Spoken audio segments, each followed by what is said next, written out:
My whole thing about archives is why keep these records if people don't use them. My name is Kristen Lafferty, and I'm the archivist for the City of Boston. We're a centralized repository for the official government records of the City of Boston. We are a fairly young archives. The City of Boston did not have an archives until 1989. We have been building our program, bringing records that have been scattered across different departments together so that there's one place for the public can come to, but also city departments can come to access records. And then you have students doing research, people writing books, people doing family history. Basically records that document their rights and like the obligations of government towards them. And it gives basically a history of what has happened in the City of Boston.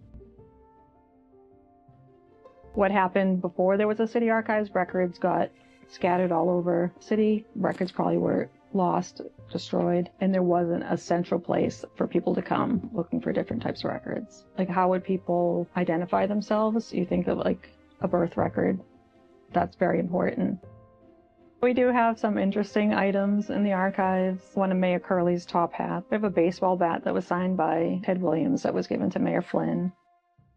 Back in 2013, Mayor Menino did ask us to come out to Copley Square and collect all the items that were left at the Marathon Memorial.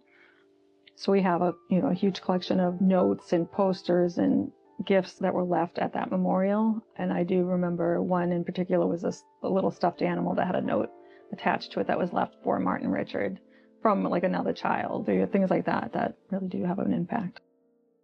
Probably the biggest challenge is just the amount of digital data that is created and the costs that are associated with maintaining that. Because people will often say, oh, why don't you just scan everything? But they don't realize what goes into digitization and how much that costs. And we have maybe around 35 terabytes of permanent records in that digital repository. And then in terms of paper records, we have in this building 20 to 25,000 cubic feet of records. And then we're also constantly working on digitizing records to make them accessible online. For a period of time, we had VHS, and then we went to DVD. And now if you don't have a VHS player, you can't watch those videos. And so unless you're constantly migrating them to a format that's accessible, is that material that's currently on a VHS tape going to be accessible in 100 years? My whole thing about archives is why keep these records if people don't use them. Because we're fairly young archives, not a lot of people know that we exist. So it's like working to get our name out there, saying, hey, we have these resources.